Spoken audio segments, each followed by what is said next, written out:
Puji nama Tuhan Bapak Ibu Saudara. Shalom. Ya, puji Tuhan Bapak Ibu. Saya mengucapkan terima kasih untuk Bapak Pendeta Dr. John yang sudah mengundang saya melayani tempat ini. Bapak Pendeta Purwanto juga terima kasih karena beliau mengontak saya, memberikan waktu bagi saya untuk pelayanan pada pagi hari ini. Puji Tuhan Bapak Ibu Saudara. Bapak Purwanto ingatkan saya, Pak Im, jangan lupa PowerPoint-nya Bapak Ibu Saudara. Jadi saya siapkan PowerPoint pada pagi hari ini. Kita akan belajar dari satu tema, yaitu mengenal Tuhan yang benar Bapak Ibu Saudara. Mengenal Allah yang benar. Amin Bapak Ibu Saudara. Apakah kita mengenal Tuhan yang benar, Allah yang benar? Amin. Saya percaya bahwa gereja GBI Raja Wali tahun ini akan merayakan kebaktian Natal, perayaan Natal di gereja yang baru. Beri kemuliaan bagi Tuhan, luar biasa. Ini adalah berkat, ini adalah anugerah Tuhan yang ajaib Bapak Ibu Saudara. Sudah gedung yang baru Bapak Ibu Saudara ya. Kita masuk dalam melihat gedung yang baru ini. Hati kita selalu bersyukur kepada Tuhan. Karena karya Tuhan, keajaiban Tuhan. Maka GBI Raja Wali mendapatkan berkat Tuhan yang luar biasa. Haleluya. Pagi hari ini kita akan belajar mengenal Allah yang benar. Bapak Ibu Saudara, di dalam perjalanan kehidupan kita, mengenal Allah yang benar ini tidak selalu kita konsisten. Ya, terkadang di dalam pengalaman-pengalaman hidup kita, kita tahu bahwa kalau mengenal Allah dengan benar, maka ada banyak hal yang harus kita tinggalkan. Tetapi banyak sekali hal yang masih belum kita rela tinggalkan. Nah Bapak Ibu Saudara, sebab itu kita baca Yeremia pasal 9 ayat 22, 23 dan 24. Kita melihat bangsa pilihan Tuhan ini bangsa yang belum mampu di dalam perjalanan mereka sekian tahun lamanya, belum mampu mengenal Tuhan dengan benar. Belum mampu. Sehingga teguran-teguran itu akan muncul di dalam pembacaan kita pada pagi hari ini. Ya, kita baca ya ayat 23. Perikopnya mengatakan, mengenal Allah adalah kebahagiaan manusia. Jadi tidak ada kebahagiaan lain yang bisa dimiliki oleh manusia. Kebahagiaan sesungguhnya adalah manusia itu mengenal Allah. Itu kebahagiaannya. Tidak ada kebahagiaan lain. Ya. Nah, dengarlah firman Tuhan pada pagi hari ini. Ayat 23. Beginilah firman Tuhan. Janganlah orang bijaksana bermegah karena kebijaksanaannya. Janganlah orang kuat bermegah karena kekuatannya. Janganlah orang kaya bermegah karena kekayaannya. Nah, ini Bapak Ibu Saudara ya. Tetapi siapa yang mau bermegah, baiklah bermegah karena yang berikut ini. Bahwa ia memahami dan mengenal aku. Bahwa akulah Tuhan yang menunjukkan kasih setia, keadilan, dan kebenaran di bumi. Sungguh semuanya itu kusukai. Demikianlah firman Tuhan. Bapak Ibu Saudara dikasihi oleh Tuhan, mengapa di tengah-tengah bangsa Israel yang maju sedemikian rupa lebih daripada bangsa-bangsa lain, karena mereka memiliki Tuhan yang ajaib, Tuhan yang luar biasa. Kok datang firman Tuhan seperti ini? Nah ini kan ada satu pertanyaan besar. ada satu kesalahan besar yang terjadi di tengah-tengah bangsa Israel. Apa yang terjadi? Di sini Tuhan menyebut 3 tokoh penting yang betul-betul memiliki power, memiliki kemampuan untuk mengendalikan bangsa itu. Mereka adalah orang-orang yang membangun bangsa. Mereka adalah orang yang berjasa untuk bangsa. Nah, Tuhan sebut di sini ada 3. Nah, kita lihat PowerPoint. Boleh dibuka PowerPoint-nya? Ya, di sini Bapak Ibu Saudara, yang pertama Bapak Ibu kita belajar firman Tuhan mengatakan, beginilah firman Tuhan, janganlah orang bijaksana bermegah karena kebijaksanaannya. Nah, kata megah itu di dalam bahasa Ibraninya, Bapak Ibu sekarang gampang tinggal buka di Google ada semua.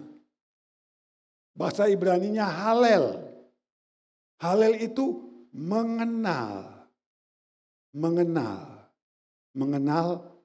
Tuhan Allah.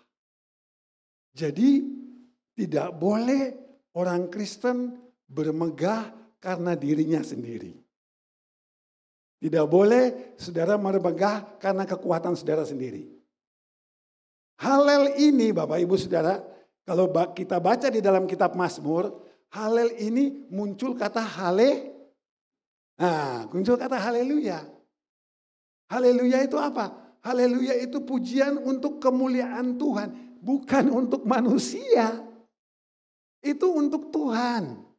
Dan halel bermegah ini memang untuk Tuhan, bukan untuk manusia.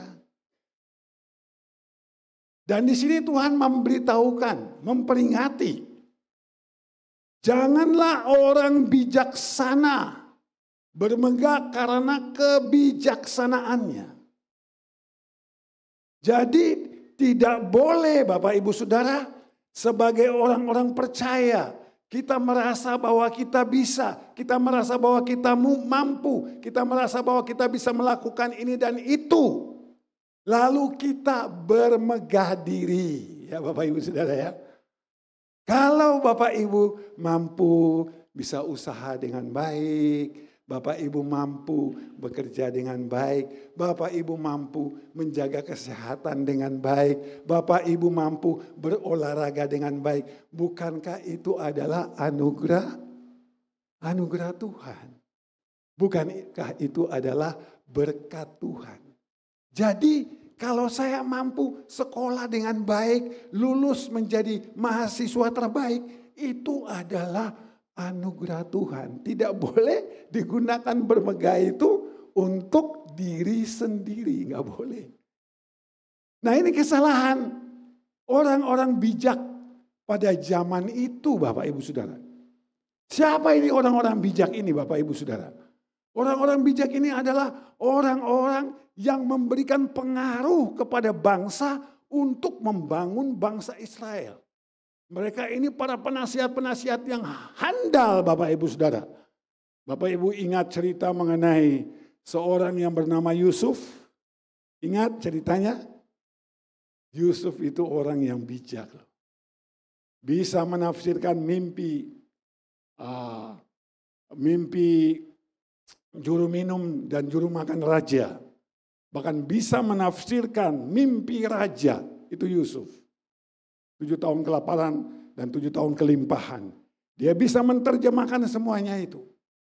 Dan Yusuf menjadi satu pionir di bangsa Mesir yang bisa menyelamatkan bangsa Mesir dari kelaparan yang terjadi sekian puluh tahun lamanya.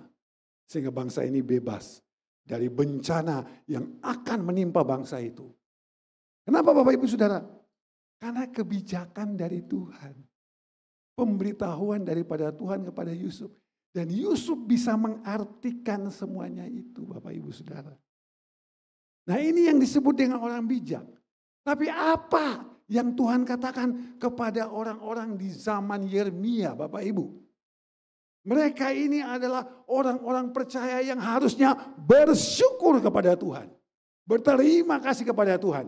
Karena mereka ini adalah bangsa pilihan Tuhan yang Tuhan pilih. Tetapi apa yang terjadi? Mereka menjadi bangsa yang menyembah berhala. Padahal orang-orang bijaksana ada di dalamnya. Kok bisa menyembah berhala? Bahkan Nabi Yeremia memberitahukan bahwa bangsa ini akan dihukum berat sama Tuhan. Akan dibuang ke Babel. Apa kata nabi-nabi palsunya? Apa kata para imamnya? Damai sejahtera, damai sejahtera, damai sejahtera. Mereka melawan Nabi Yeremia. Dan akhirnya yang terjadi Israel dibuang ke Babel. Berapa tahun Bapak Ibu?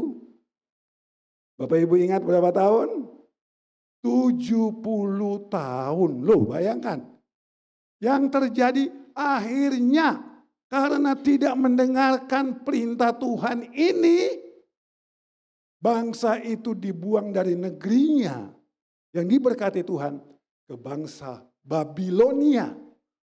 70 tahun lamanya. Nah Bapak Ibu Saudara, ini adalah perkara yang harus kita perhatikan di dalam kehidupan kita. Karena kita tidak mau menjadi bangsa yang dibuang seperti itu. Kita tidak mau menjadi orang Kristen yang ditinggalkan oleh Tuhan. Kita mau menjadi orang Kristen yang selalu mengasihi Tuhan. Yang selalu dekat dengan Tuhan. Bapak Ibu Saudara, ini yang ada di dalam hati saya ketika saya diminta untuk menyampaikan firman Tuhan. Wah, firman Tuhan yang tepat seperti ini Bapak Ibu Saudara. Jadi kita lihat praktek di dalam kehidupan gereja Tuhan. Banyak sekali orang-orang percaya itu mempraktekkan kehidupan seperti yang dikatakan di dalam Yeremia pasal 9 ayat 23. Ya, bahwa sesungguhnya kebijakan-kebijakan yang kita punya di dalam hidup kita, yang selama ini kita pakai di dalam kehidupan kita setiap hari, kita pakai di dalam usaha kita pakai dalam pekerjaan kita pakai dalam studi kita, dimanapun kita berada, kebijakan-kebijakan itu adalah kebijakan yang palsu. Yang tidak benar di hadapan Tuhan. Hati-hati. Hati-hati dengan kebijakan-kebijakan yang Bapak Ibu pakai dalam kehidupan Bapak Ibu. Karena kebijakan-kebijakan itu kembali akan dikoreksi oleh Tuhan. Akan diperiksa oleh Tuhan. Apakah kebijakan-kebijakan kita itu sesuai dengan kebenaran firman Tuhan. Sesuai dengan terang dari Tuhan. Apakah kita mampu menjalankan kebijakan-kebijakan yang ada yang Tuhan perintahkan. Nah ini Bapak Ibu Saudara. Jadi orang-orang bijak di zaman Yeremia itu Bapak Ibu Saudara. Mereka adalah orang-orang bijak yang tidak melakukan yang benar di hadapan Tuhan. Mereka adalah orang-orang bijak yang kebijaksanaannya melakukan yang salah di hadapan Tuhan. Apa salahnya? Salahnya adalah mereka melakukan kebijakan untuk dirinya sendiri. Itu salahnya. Karena egois manusia itu Bapak Ibu Saudara. Bahwa dia melakukan kebijakannya untuk dirinya sendiri. Supaya dirinya yang terkenal. Supaya dirinya yang dipuji. Supaya dirinya yang disohorkan. Supaya dirinya yang dilihat. Bukan Tuhan. Nah ini gak boleh dalam kehidupan orang percaya Bapak Ibu Saudara. Tidak boleh. Kita harus memberikan semuanya kepada Tuhan. Kita harus membawa semuanya kepada Tuhan. Jadi firman Tuhan mengajari kita, janganlah orang bijaksana bermegah karena kebijaksanaannya. Yang kedua, boleh dibuka PowerPoint? Janganlah orang kuat bermegah karena kekuatannya. Tadi orang bijak, orang yang punya pengaruh untuk membangun bangsa loh Bapak Ibu Saudara. Untuk memberikan kekuatan semangat bagi bangsa Israel. Mereka menjadi motivator. Mereka membangkitkan satu generasi-generasi baru yang berbobot. Tetapi tetap kebijaksanaannya. Bukan kebijaksanaan yang benar, tetapi kebijaksanaan yang salah. Orang tua kadang-kadang mendidik kebijaksanaan yang salah kepada anak-anak. Tidak boleh. Kita harus mendidik dengan kebijaksanaan yang benar. Amin. Amin. Kita harus katakan amin. Nah sekarang kita lihat. Janganlah orang kuat bermegah karena kekuatannya. Siapa itu orang kuat di Israel? Bapak Ibu, kalau Bapak Ibu lihat sekarang siapa orang kuat di Israel? Perdana Menteri ya. Militernya itu orang kuat. Waduh, pasukan Israel punya militer yang hebat. Punya spionase yang hebat. Mereka bisa mendeteksi musuh sekitar dalam gedung bawah tanah sekalipun bisa diuber, bisa kena Bapak Ibu Saudara ya. Oh itu militernya itu tuh orang-orang kuat Bapak Ibu Saudara. Yang bisa menjaga bangsa sehingga bangsa tetap aman. Tapi Alkitab mengatakan apa? Janganlah orang kuat bermegah karena kekuatannya. Jadi kita lihat keadaan di Israel saat Yeremia ini Bapak Ibu. Ini benar-benar kacau. Benar-benar kacau. Orang bijak saja sudah tidak tahu mana yang benar, mana yang salah loh. Bayangkan itu. Orang bijak sudah tidak tahu mana yang benar, mana yang salah. Orang kuat sama juga sudah tidak mengerti mana yang benar, mana yang salah. Jadi dengan kekuatan mereka membanggakan diri. Bahwa sesungguhnya kita adalah bangsa yang kuat. Kita punya militer yang kuat. Kita punya pasukan yang kuat. Setiap musuh kita hancurkan. Wah hebat sekali. Bapak Ibu Saudara. Tapi Tuhan mengatakan kepada bangsa itu. Janganlah orang kuat bermegah karena kekuatannya. Kembali lagi. Kekuatan itu hanya ada pada Tuhan. Ingat cerita Lucifer. Lucifer itu malaikat yang hebat. Sebelum dibuang dari surga, dia adalah malaikat yang menjadi prioritas Tuhan.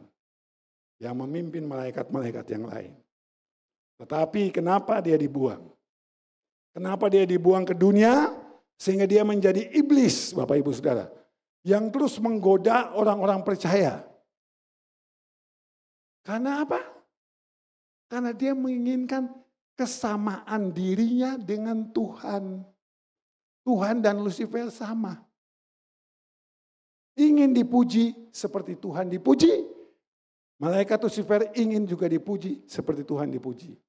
Jadi ingin kesetaraan yang sama dengan Tuhan. Ya Bapak Ibu Saudara, kalau kita melihat dosa yang dilakukan oleh Israel saat ini, ternyata dosa yang sama yang Lucifer lakukan kepada Tuhan. Demikianlah orang Israel ini melakukannya kepada Tuhan. Bapak Ibu Saudara, orang-orang kuat pun juga melakukan yang sama. Orang-orang bijaksana pun melakukan yang sama. Boleh diklik lagi? Kita lihat bagian 3. Dikatakan, janganlah orang kaya bermegah karena kekayaannya. Saya katakan tadi Bapak Ibu Saudara, 3 hal ini yang mempengaruhi bangsa Israel. Sehingga Israel menjadi kuat. Israel itu punya orang bijaksana yang luar biasa. Dia bangsa kecil, sekarang ini dia kecil. Di kiri kanan, di atas bawah, dikelilingi sama musuh semuanya. Nah, nggak ada masalah. Nggak bakal takut. Karena dia punya orang-orang kuat ini. Orang kaya ada di dalam. Orang kuat ada di dalam. Orang bijaksana ada di dalam. Apa yang dia takuti? Semua dibabat Bapak Ibu Saudara. Nggak ada yang dia takuti. Tapi Bapak Ibu kesalahannya di sini. Kesalahannya adalah fatal sekali. Bahwa semuanya itu untuk dirinya sendiri. Saya kemarin lihat di YouTube. Ada 2 evangelis dari Amerika.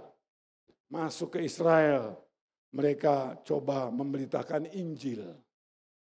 Menyampaikan bahwa Yesus Kristus telah mati di atas kayu salib, menebus semua dosa-dosa dunia termasuk bangsa Israel. Tapi apa yang mereka perbuat? Mereka malah meludah. Mereka malah melakukan tindakan-tindakan yang tidak berkenan, Bapak Ibu Saudara. Sampai sebegitunya bangsa Israel yang pernah Tuhan jalani hidupnya di tengah-tengah bangsa itu. Jadi kita lihat ego bangsa ini begitu tinggi sekali, Bapak Ibu Saudara. Maka firman Tuhan pada pagi hari ini mengajari kita, mengajari semua jemaat Tuhan, bahwa ketika kita mengiring Tuhan Yesus, ketika kita mengiring Dia, sebentar lagi kita akan merayakan peristiwa Natal. Maka hal yang harus kita perangi di dalam kehidupan kita adalah keegoisan kita sendiri. Amin, Bapak Ibu. Bapak Ibu mampu perangi keegoisan Bapak Ibu Saudara? Mampu? Harus mampu. Karena kita mengiring Tuhan Yesus. Kalau kita tidak perangi ego kita, kita akan melakukan hal yang sama seperti bangsa Israel. Jangan sampai kita melakukan hal yang sama seperti bangsa Israel. Satu cerita Bapak Ibu Saudara, ada seorang anak kelas SD akan lulus SD, yang SMP akan lulus SMP, yang SMA akan lulus SMA, yang kuliah akan lulus kuliah. Lalu ibunya mengatur keuangan di rumah Bapak Ibu Saudara. Yang SMP, yang SD yang akan lulus masuk SMP dikasih 10.000 uang jajannya. Yang SMP mau ke SMA dikasih 10.000. Yang SMA mau masuk ke SMP mau masuk ke SMA dikasih 10.000. Yang kuliah SMA mau masuk kuliah dikasih 10.000. Menurut ibunya dia bijak. Tapi menurut bapaknya itu enggak bijak. Bapak mengatakan bahwa yang SD akan masuk SMP 10.000. Yang SMP mau masuk SMA 20.000. Yang SMP mau masuk SMA 30.000. Yang kuliah mau masuk mungkin lulus Bapak Ibu Saudara, maka dikasih 50.000. Mana yang bijak? Bapak atau ibu? Mana yang bijak? Wah, sebelah kanan bapaknya, sebelah kiri ibunya. Ya. Ya yang bijak ya kita lihat sesuai dengan kebutuhan anak itu. Bahwa anak itu sudah ada di tingkat dewasa, mungkin dia memerlukan lebih banyak. Tapi anak itu kalau masih anak-anak, ya tidak butuh lebih banyak Bapak Ibu Saudara. Jadi kebijakan, kekayaan, kekuatan, semuanya ini bersumber dari hikmat Tuhan. Bahwa ketika kita hidup di dalam hikmat Tuhan, maka kita kuat, kita bisa menggunakan kekuatan hanya untuk kemuliaan nama Tuhan. Ketika kita hidup di dalam hikmat Tuhan, maka ketika kita kaya, kita bisa menggunakan untuk kemuliaan nama Tuhan. Maka ketika kita bijaksana, kita bisa menggunakan untuk kemuliaan bagi nama Tuhan. Bapak Ibu Saudara, kita lihat PowerPoint berikutnya. Boleh dibuka PowerPoint berikutnya. Oke, kita lihat ayatnya yang ke-24. Dari Yeremia pasal 9, menyatakan ayat 24. Ya Bapak Ibu Saudara, kita akan ikuti. Tetapi siapa yang mau bermegah, baiklah bermegah karena yang berikut. Bahwa ia memahami dan mengenal aku. Bahwa akulah Tuhan yang menunjukkan kasih setia, keadilan dan kebenaran di bumi. Sungguh semuanya itu kusukai. Demikianlah firman Tuhan. Jadi Bapak Ibu kita melihat Apa yang Tuhan katakan bahwa siapa yang mau bermegah, siapa yang merasa kuat mau bermegah, siapa yang merasa kaya mau bermegah, apapun kita mau bermegah. Harusnya kita bermegah di dalam Tuhan untuk hormat kemuliaan nama Tuhan. Karena seluruh kehidupan kita itu datang dari kasih setia Tuhan, datang dari keadilan Tuhan, datang dari kebenaran Tuhan. Dia berikan kepada kita semua. Maka sebab itu biarlah Tuhan selalu dipuji dan disembah, yang ditinggikan. Bapak Ibu, kata mengenal di situ bahasa Ibrani disebut yada. Yada. Yada itu bukan hanya mengenal, ya. Yada itu bukan hanya mengenal. Kalau Bapak Ibu lihat ya, Presiden kita sekarang telah berganti dari Presiden Jokowi kepada Presiden Prabowo. Orang mengatakan, apakah saudara mengenal Bapak Presiden Prabowo? Oh iya, saudara kita kenal karena gambar Prabowo itu bisa dilihat di mana-mana. Dan kita kenal. Tetapi apakah Bapak Ibu tahu apa kesukaan Presiden Prabowo? Nah, di sini yang disebut mengenal. Mengenal yang Alkitab katakan ini, yada ini yang disebut mengenal. Mengenal bukan secara umum Bapak Ibu Saudara. Mengenal bukan secara tampil luarnya saja, casingnya saja Bapak Ibu. Tapi mengenal di sini adalah hubungan yang intim dengan Tuhan. Yada itu hubungan yang intim dengan Tuhan. Kata mengenal itu. Jadi bagaimana kita sebagai orang Kristen mengatakan kita mengenal Tuhan. Bapa di surga memberkati seluruh pekerjaan saya. Bapa di surga memberkati anak-anak saya. Bapa di surga memberkati keluarga saya. Kita berdoa supaya Tuhan memberkati kita semuanya. Tetapi ketika memberi persembahan Bapak Ibu. Ketika memberi persembahan. Saku dikeluarin.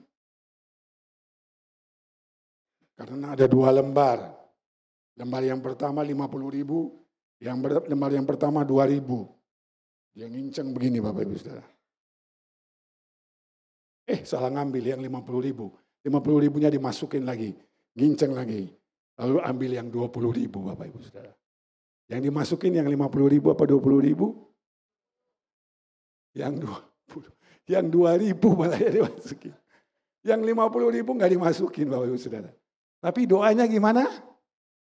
Doanya gimana? Tuhan berkati aku berlimpah-limpah. Hebat kan? Tuhan berkati aku berlimpah-limpah. Mau masuk kolektor, nginceng dulu. 50.000 nggak jadi deh. Yang 2.000 aja. 2.000 aja.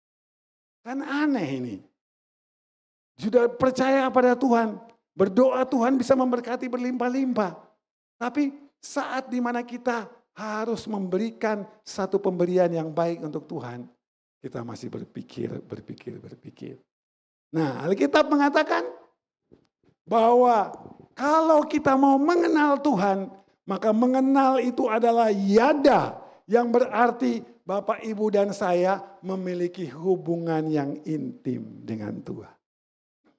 Hubungan yang intim dengan Tuhan bagaimana? Kalau Bapak, Ibu sudah sering membaca Alkitab, Bapak, Ibu sudah sering menyembah Tuhan, Bapak, Ibu sudah sering menikmati hadirat Tuhan, maka hadirat Tuhan itu memenuhi hati Bapak, Ibu. Bapak, Ibu keluar dari rumah, Bapak, Ibu mengasihi istri Bapak, Ibu. Bapak, Ibu mengasihi anak-anak Bapak, Ibu. Karena kasih Tuhan dalam kehidupan Bapak, Ibu itu melimpah-limpah. Bapak, Ibu melakukan pekerjaan dengan kasih Tuhan yang melimpah-limpah. Maka kasih Tuhan yang melimpah-limpah di dalam hati kita itulah yang akan menuntun kita mengenal Tuhan dengan benar. Kasih Tuhan yang melimpah-limpah di dalam hati Bapak, Ibu, Saudara. Itulah yang akan mengajari Bapak, Ibu bahwa Bapak, Ibu mengenal Dia dengan benar. Maka setiap kehidupan kita menjadi alat yang Tuhan pakai untuk kemuliaan bagi nama Tuhan. Dimanapun kita berada, dimanapun kita melakukan segala tugas aktivitas kita, Tuhan memberkati Bapak Ibu Saudara. Tidak ada satupun yang terlewatkan dalam kehidupan kita. Jadi poin-poin ini Bapak Ibu Saudara, perhatikanlah dalam kehidupan kita. Bahwa mengenal ini adalah satu persekutuan yang terus-menerus terjadi di dalam kehidupan Bapak Ibu dan saya. Ada relasi yang kuat dengan Tuhan. Bila kita mengenal Dia dengan benar, maka hati kita itu semakin haus, semakin lapar, semakin dekat lagi dengan Tuhan, semakin dekat lagi dengan Tuhan, semakin dekat lagi dengan Tuhan. Mengenal Tuhan. Tidak pernah ada habis-habisnya. Makanya saya katakan, kalau hati kita lebih dipenuhi lagi, hati kita dipenuhi lagi, hati kita dipenuhi lagi, kita makin mengenal, makin mengasihi Tuhan.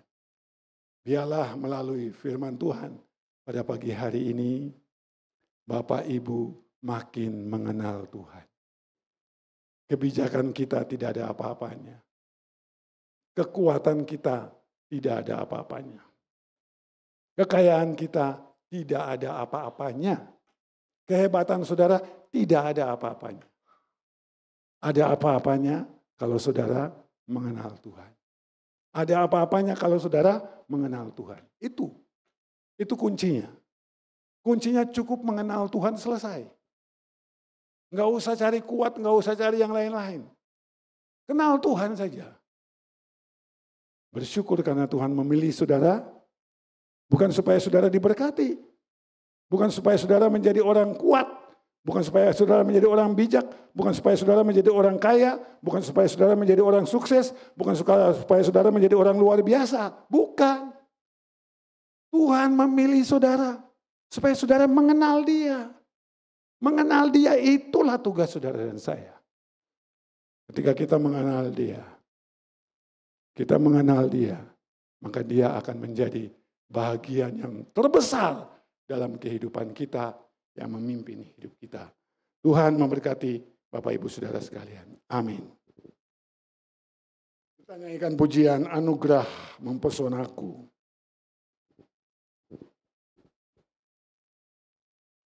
Tuhan, Kau sungguh baik.